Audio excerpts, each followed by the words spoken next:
visit for those who are in prison, and God, the beneficiary, repays good with good.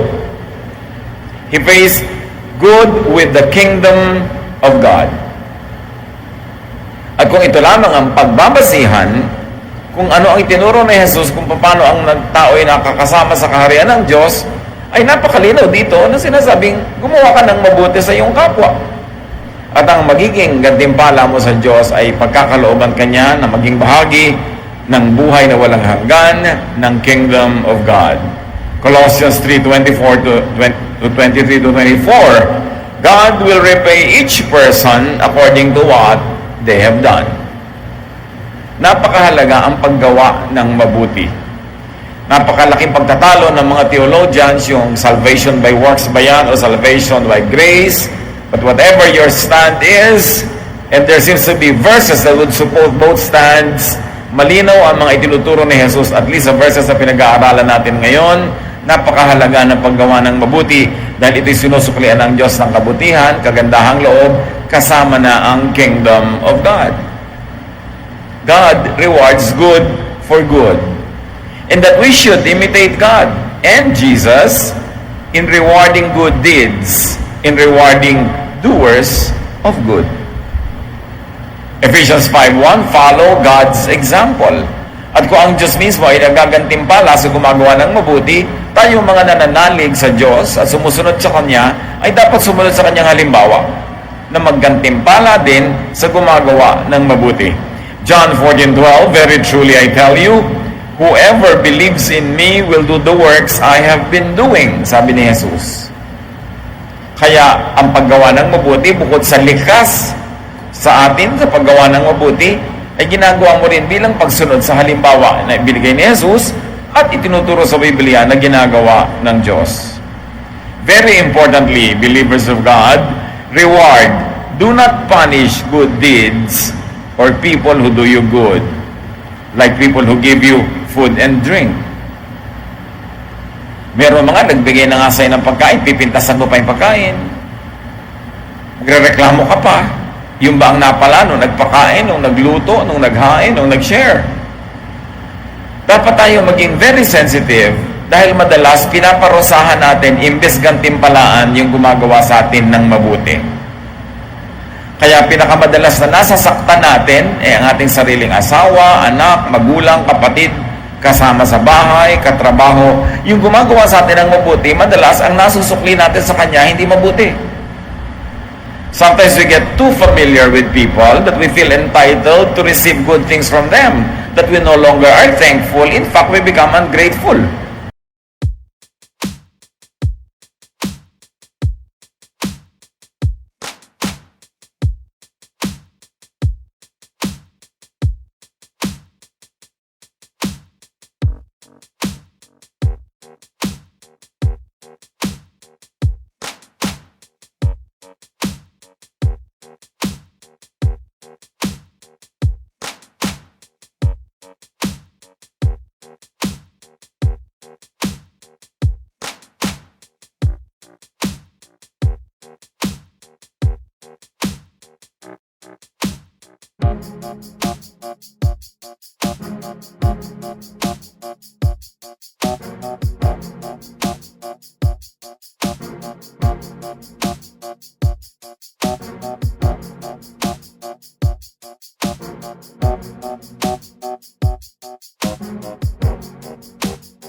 At mahalagang pinapaalalahanan ng sarili tungkol dito.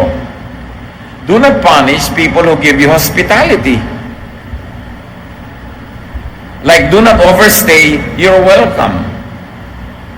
Pag may nagpatuloy sa'yo ng isang gabi, tama na, umalis ka na sa second day. Liban na lang magmakaawa siya sa'yo at piliti ka magstay pa. Hindi yung pinatuloy ka na nga, ayaw mo pang umalis, pinarusahan mo siya, nagsisisi na tuloy yung tao kung bakit ka pinatuloy. Do not overstay your welcome. And if you're a guest of somebody's hospitality, help out. Kailangan tumulong ka doon sa kung nakikitira ka sa isang bahay, tinanggap ka doon, makitulong ka sa household chores. At lalo kung kakayanin mo naman, makitulong ka sa gastos. Hindi yung pagpasok mo doon, naging bisita ka na, nagkaroon sila ng among dakila dahil naging bisita ka, nakakapagsisi kung bakit ka naging bisita. And do not have your own guests. Meron naman, pakain na nga siya, may bit-bit pang another pakain. Bisita mo na nga, may bit-bit pang, pwede ba ako magsama ng iba? Bisita ka na nga eh.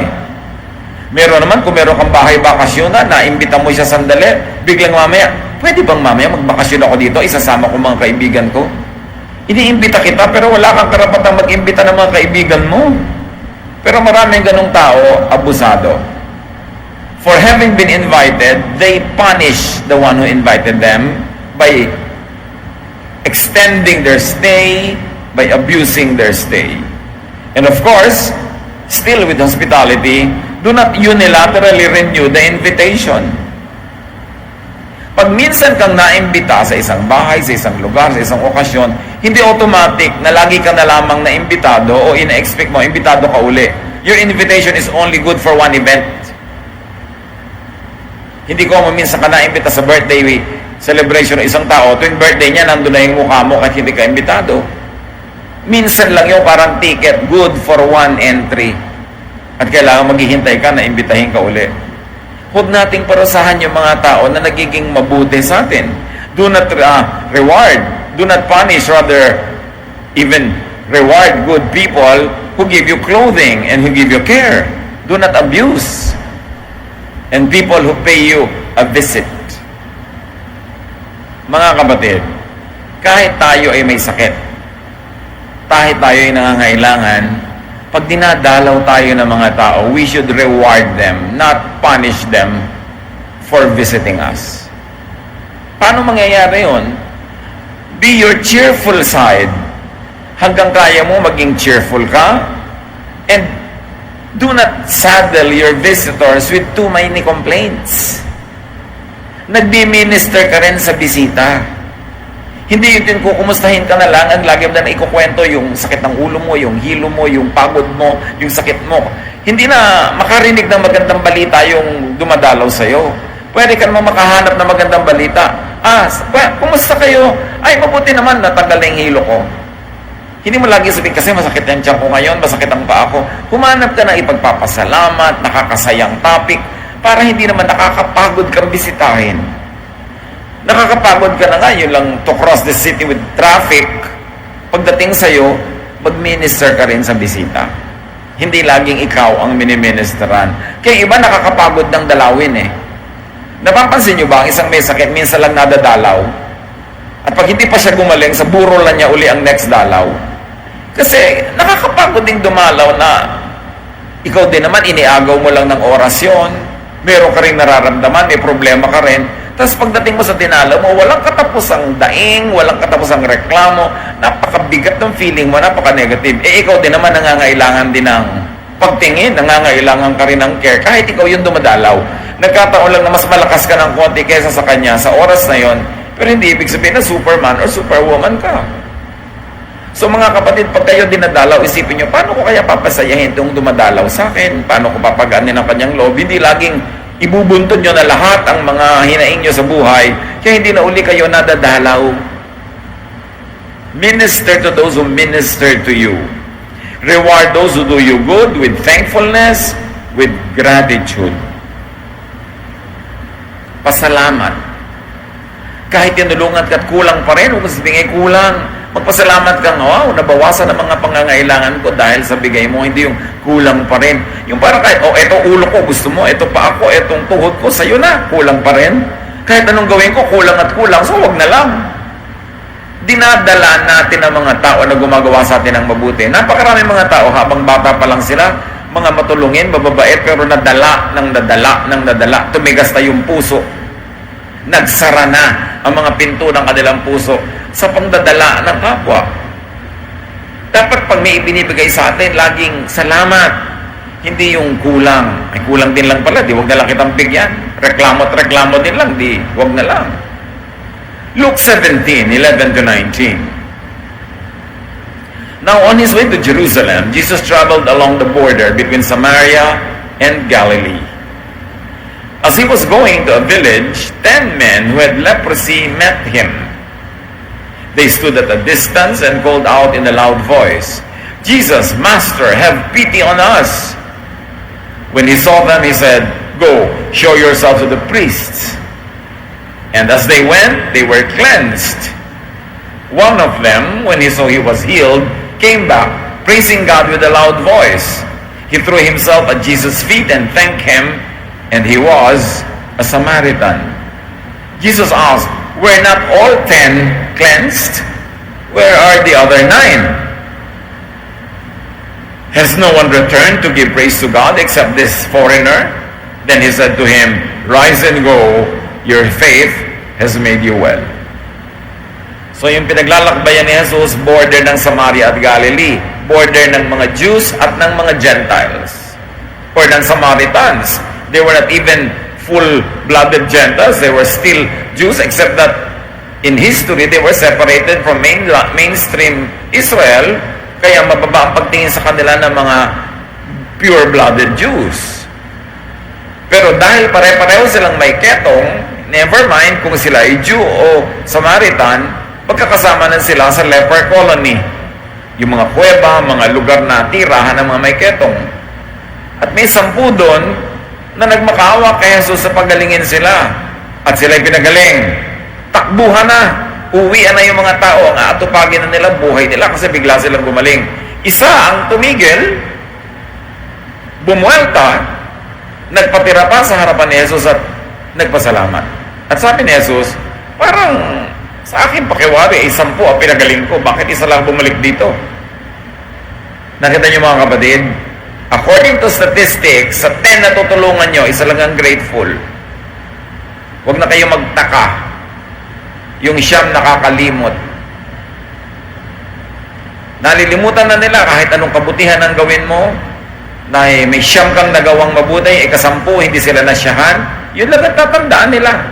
They will give themselves this flimsy excuse so as not to have to be grateful.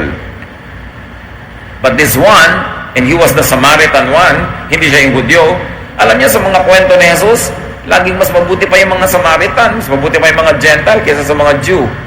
Kasi yung mga Jew sa sobrang pagiging religyoso nila, akala nila entitled na sila sa lahat ng blessing. At pag nabe-bless sila, hindi na sila grateful. Meanwhile, itong outsider feels very grateful. At minsan, di ba, ganon? Tulong ka ng tulong sa pamangkin mo, naubos sa lahat ng kabibigay mo, hindi pa rin grateful. Kasi iniisip, pamangkin naman niya ako, di tulungan niya ako. Entitled naman ako sa tulong niya. Kaya madalas, mas mainam pantulungan ibang tao mas tumatanaw na utang na loob kaysa mga sarili mong kamag-anak. Kasi yung mga kamag-anak, they feel entitled. Feeling nila, dahil kamag-anak sila, duty mo silang tulungan, hindi sila masyadong thankful. So itong hindi kamag-anak ni Jesus, hindi ka lahi, siya pa yung nagpasalamat. But the lesson is, be thankful, be grateful, and be expressive. Nagpatira pa siya, hindi basta thank you lang. Talagang with feelings ang kanyang pagpapasalamat.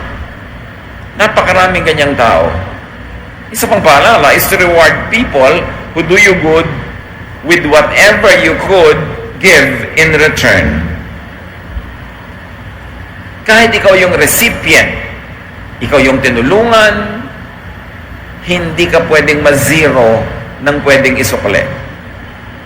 Meron at meron kang pwedeng isukli sa kabutihan na ginagawa sa iyo. Hindi sapat na thank you na lang kung meron kang pwedeng gawin, either service or something nice or something good or whatever. Laging may token ng pasalamat so that you don't end the cycle of giving, receiving. Because when you receive and you give back thanksgiving, gratitude, and a gift, papaandarin mo uli yung makinarya para mag-give siya uli sa'yo, nagbigay ka uli. Non-stop yung cycle of giving. Pero pag binigyan ka, tinanggap mo, wala ka nang ginawa, tapos na, wala nang interaction. Hindi na tuloy-tuloy yung cycles of blessing. Acts 16:13-15, we sat down and talked with the women who came. One of them was Lydia, who sold expensive purple cloth. Then, after she and her family were baptized, she kept on begging us, if you think I really do have faith in the Lord, come, stay in my home. Finally, we accepted her invitation. Ito yung babae na tumanggap sa Panginoon, tumanggap ng bautismo, at bilang ganti, naging hospitable naman siya. Ipinagpilitan niya na sa bahay niya magtira yung mga missionaries. Nagawan siya ng mabuti, nadalan siya ng salita ng Diyos, nakatanggap siya ng katotohanan, at siya ay nakatanggap ng bautismo. Ang ganti naman niya, iba, i-house niya, papakainin niya, aalagaan niya yung mga tao, kasi hindi naman uso yun ng mga hotel nung araw. Napakahalaga yung ministry of hospitality. So she received something from the men of God. She gave back something. Galatians 6:6, share every good thing you have with anyone who teaches you what God has said. The other versions say, he who is taught should share all good things with the teacher. At yun ang ginawa ni Lydia. Importante yan. Hindi lang thank you ng thank you. Hindi ka pwedeng ma-zero ng pwede mong pangsukli. Hindi bayad yon, sukli yon. At kung isipin mo, parang pangati. Kung kayo ay lumaki sa probinsya, may mga pugad ng manok. Pag nangitlog ang manok, pwede mong kunin, pero magtitira ka ng isa. Kasi pag kinuha mo lahat yung itlog, pagbalik ng inahin, magtatampo siya, hindi na siya uli mangingitlog. Ang tawag doon, pangati. Dapat merong ganon. Kahit na yung poso, nung araw, paggabi, ginagaod mo yung mga poso, kailangan salubungin mo ng tubig para may lumabas. Ganon din ang giving. Kailangan may ibigay ka para may lumabas. Kailangan may itira ka doon para mag-itlog uli yung manok. Hindi yung nung dumating ka, kinuha mo lahat. Wala nang natira para doon sa manok. Every good and godly person must leave something on the table for the other man or other woman. Kaya kung ikaw ay counselee, magpapa-counsel ka sa advisor, sa counselor, lalo yung mga spiritual counselors na hindi naman naniningil, walang professional fee, aba, magdala ka man lang kahit singkamas, kahit butong pakwan, mag-gift ka naman sa kanya kahit ano. Hindi yun bayad, gift yun. Kasi ang kabutihan ay sinusuklian ng kabutihan din. Pagka nagpunta ka nga sa psychiatrist, ang mahal-mahal ang bayad eh. Bakit pagka kapwa mo mananampalataya at spiritual counselor, tinitiway-tiway mo na lang? Dapat yung mga umaattend kayo ng Bible study, may nagtuturo doon, naghahanda yun ng lesson, nagpe-prepare, magbigay naman kayo ng konsuelo. Kung ano man yung meron kayo, pupunta kayo sa Bible study, magdala man lang kayo ng merienda, o abutan nyo man lang siya ng kung ano. Halimbawa, round the world ticket. Kung ano man yung meron kayo dyan, kailangan ginagawa natin yun. Hindi yun binibili mo yung service niya. Ganon ang mga makadiyos na tao. You are always continuing the cycle of giving. Nagpapapray ka, ipinapanalangin ka, magbigay ka naman ng kahit anong man lang na token, ilibre mo man lang siya kahit taho. Yung mayroon naman siyang konsuelo para lalo siyang ganahan at lalong lumakas ang loob niya sa paggawa ng mabuti. Reward those who do you good with protection from abuse or harm by others. Halimbawa, may nagpautang sa inyo, huwag nyo na ipamalita kasi uutangan din siya ng iba. Pag may tumulong sa inyo, nagbigay, huwag nyo na ipagkalat kasi lalo lang siyang puputaktihin ng mga manghihingi. Protect people who do you good. Kung minsan, iniligtas ka niya sa isang masama, binigyan ka ng advice. Ibibisto mo ba na siya ang nag-advise? Napapahamak pa siya kuminsan. Mark 1:40-45, a man with leprosy came to Jesus and knelt down. He begged, "You have the power to make me well, if only you wanted to."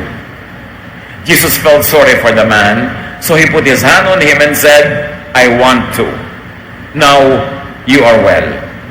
At once the man's leprosy disappeared, and he was well. After Jesus strictly warned the man, he sent him on his way. He said, "Don't tell anyone about this. Just go and show the priest that you are well. Then take the gift to the temple as Moses commanded, and everyone will know that you have been healed." The man talked about it so much and told so many people that Jesus could no longer go openly into a town. He had to stay away from the towns, but people still came to him from everywhere. Ito, ginawa na ng mabuti, pinagaling. Sabi ni Jesus, huwag mo nang ipagmakaingay ha. Huwag mo nang ipamalita na pinagaling kita. Kung ano man ang dahilan ng Panginoon, di niya in-explain. Pero itong pinagaling, lalong ipinagdaldal ko kani-kanino na pinagaling siya ni Jesus. Ang naging bunga, nakainitan siya ng mga priest, gusto siyang ipatakip, at tapos yung mga tao nagkakagulo sa kanya, hindi naman gusto ni Jesus sa pagkaguluhan lang siya para sa pagpapagaling. Gusto niya magturo. Lumapit sa kanya para kanya maturuan. Puro pagpapagaling na lang ang agenda ng mga tao na hindi naman yun ang main agenda ng Panginoong Jesus. So, this man punished Jesus for healing him instead of rewarded Jesus for healing him. It's very important, brothers and sisters, keep confidences. Kung minsan, bagong-bagong member ka ng isang congregation, hindi mo alam kung sino doon yung mahilig mangutang, mambiktima, mang 1, 2, 3. May ali-aligid na sa'yo ng mga gustong mambiktima. Merong isang concern.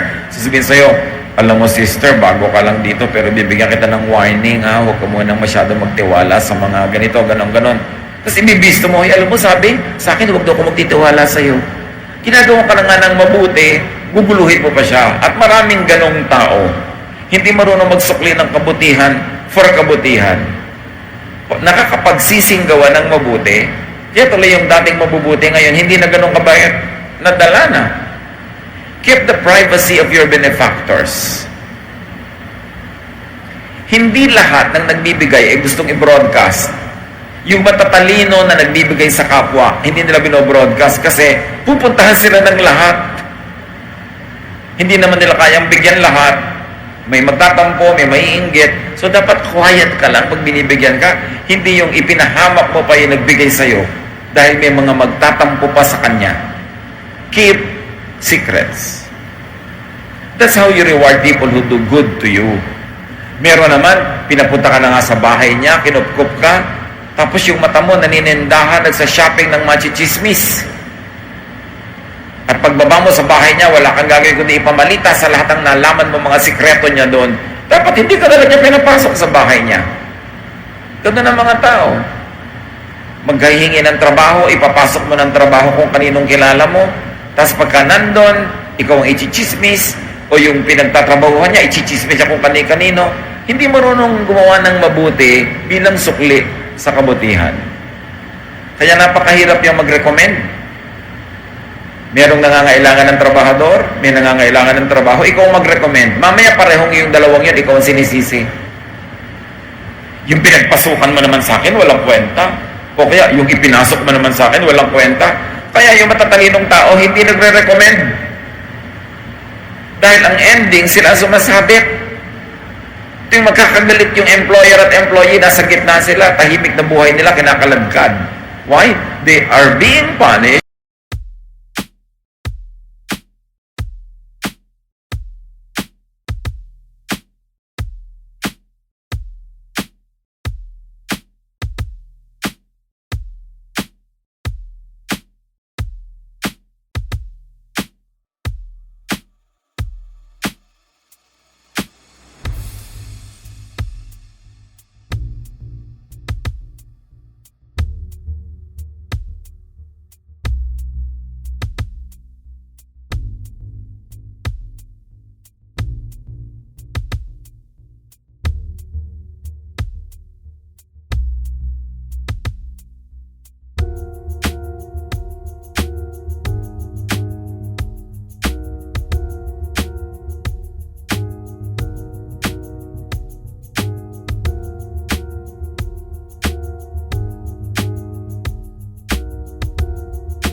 For doing something good. That is ungodly because God's justice requires that you reward those who do good. So do not punish those who do good with ingratitude, with abuse. If you borrow, return what you borrow. Pay your debt on time. Ito ang isa sa number 1 injustice sa mundo. Nangangailangan ka, sa tindi ang oras sa iyong pangangailangan, may nagpautang sa iyo. Anong sukli? Amnesia. Yan daw pinagkaiba ng magnanakaw sa mangungutang. Yung magnanakaw, natatandaan niya ang ninakawan niya. Yung mangungutang, nalilimutan niya. yung utang at kung kanino may utang. Ganyan ba ang paggagantimpala sa taong sumasagip sa iyo sa oras ng pangangailangan, pinautang ka, tas di mo babayaran? That is evil. O kaya hindi mo babayaran sa oras. Ay siya nga pala, ito yung 1,000 pesos na inutang ko sa iyo. 1,000. 30 years ago mo na inutang sa akin yan. Dapat yan 1,900 na ngayon kung inilagay ko sa bangko. Kung pinuhunan ko yan sa pamimili at pagtitinda ng kamatsile, 5,000 na yan. Inutang mo 30 years ago, ibabalik mo pa rin sa ganung value. That's how you reward me for doing good. Alam niyo yung mga ganung mangungutang, hindi sila umaahon sa buhay. Ang buhay nila parang kumunoy na lubog sila ng lubog kasi hindi sila ipe-bless ng Diyos. Bakit? Hindi mo binabayaran ang utang mo. Hindi mo sinusuklian ang kabutihan ng naging mabuti sa'yo. At pag nasigil ka, galit ka pa. Kidlat ang naghihintay sa'yo. Magkubli-kubli ka pagka kumukulog kidlat dahil baka ikaw ang puntahan. Dahil sinisigil ka, nagalit ka pa, ang kapal mo naman. Samantalang nung naghihirap ka, hindi ka nahihiya. Di ba? Ngayon, hindi ka masingil-singil. Do not punish those who do you good with harm or with evil. 1 Peter 3:9, do not repay evil with evil. On the contrary, repay evil with blessing. So do not return evil for good, obviously. Matthew 25:21, his master replied, well done, good and faithful servant. You have been faithful with a few things. I will put you in charge of many things. Come and share your master's happiness. Nakita niyo ang gumagawa ng mabuti? Lalong ginagawa ng Diyos ng higit na mabuti, lalong umaasenso, lalong sumasagana, kaya lalo pa nilang kayang gumawa ng higit na kabutihan. At sa paggawa nila ng higit na kabutihan, mas iba yung sukoy ang ibibigay sa kanila ng Diyos. It is a cycle of prosperity. Pero pag hindi ka marunong gumawa ng mabuti sa gumagawa sa iyo ng mabuti, it will be a cycle of poverty, a cycle of suffering. Because there is divine justice. Pagka hindi ka makaahon-ahon sa buhay, makahalata ka, baka kulang ka ng gratitude sa Diyos o kulang ka ng gratitude sa gumagawa sa iyo ng mabuti. At kung dumating ang panahon na wala nang tumutulong sa iyo, pag-aralan, baka nadala ang mga tao sa iyo. Hindi lang do not return evil for good, but all the more return good with and return good for good. Yung negative, mabuti na nga, sinuklihan ko ng masama. Pero yung positive, yung mabuti, suklian mo rin ng mabuti. Even your spiritual leaders. Kung ikaw ay choir, yung choir director mo, ikaw ay nasa Bible study group, yung teacher, yung counselor, yung leader, Hebrews 13:17, obey your leaders and do what they say. They are watching over you and they must answer to God. So don't make them sad as they do their work. Make them happy. Otherwise, they won't be able to help you at all. So pag may nagli-lead, make them happy. Don't make them sad. How do you make them happy? Give them your cooperation. Be attentive. Be obedient. Be disciplined. So you make your leaders happy. And when they are happy, they can lead better.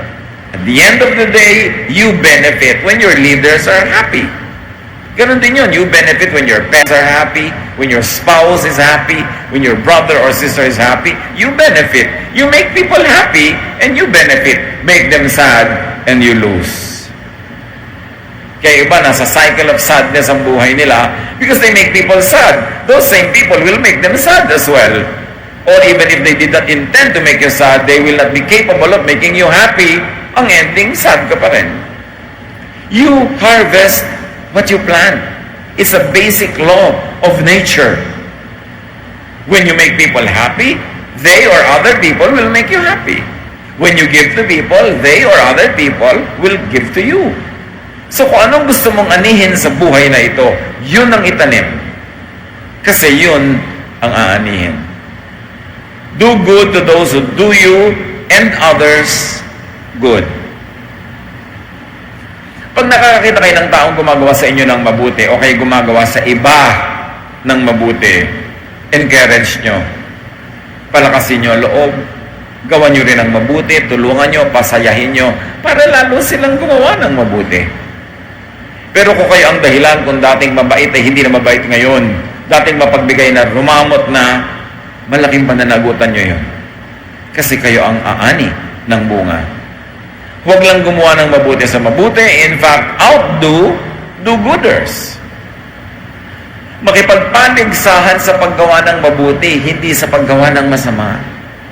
Luke 6:38, give and it will be given you. Yan ang sabi ng Diyos. A good measure, pressed down, shaken together, and running over, will be poured into your lap. For with the measure you use, it will be measured to you. Gusto mong makatanggap, magbigay ka. Gusto mong umaapaw ang natatanggap, mag-umapaw din ang ibibigay mo. Dahil sabi ni Jesus, kung anong panukat mo sa pagbibigay, yun din ang magiging sukat sa pagtatanggapin mo. What you give, you keep. What you keep, you lose.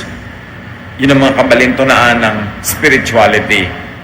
Give what you want to keep because God will give it back to you, full measure, shaken, running over. Umaapaw, siksik at liglig. Luke 6:32-33, if you love only someone who loves you, will God praise you for that? Even sinners love people who love them. If you are kind only to someone who is kind to you, will God be pleased with you for that? Even sinners are kind to people who are kind to them. Malinaw ang sinasabi dito ni Jesus. Kung ang minamahal mo lang yung nagmamahal sa'yo, kung ang ginagawa mo lang ng mabuti ay yung gumagawa ng mabuti sa'yo, nothing is impressive about that. Kasi kahit masasamang tao, mahal nila yung nagmamahal sa kanila. Pero dahil anak ka ng Diyos, dapat malampasan mo yon, mahal mo yung hindi nagmamahal sa'yo. At maski gumagawa sa'yo ng masama, ay ginagawan mo pa rin ng mabuti. Kasi yun ang tanim mo, yun ang aanihin mo. Importanteng maintindihan natin yun. Na magpapaligsahan sa paggawa ng mabuti, sa pagbibigay, hindi sa nakawan, hindi sa panglalamang, kundi sa paggawa ng mabuti. All the more that we should do good for good. Napakayaman ng Diyos. Napakayaman ng planeta. Napakaraming kayamanan sa mundo. Hindi lang material, kayamanang emosyonal, kayamanang spiritual. Wala dapat nasalat sa kayamanan. Wala dapat naghihikahos, nagdarahop. Pero bakit marami ang nagdarahop? Bakit marami ang naghihikahos? Siyasatin natin ating sarili sapagkat yung hindi natin tinatanggap, maaaring isa lang ang dahilan kasi hindi natin ibinibigay. Matuto tayong maging mapagbigay, mabait, mabuti, at yun din ang ating matatanggap. Ama namin, turuan niyo po kami.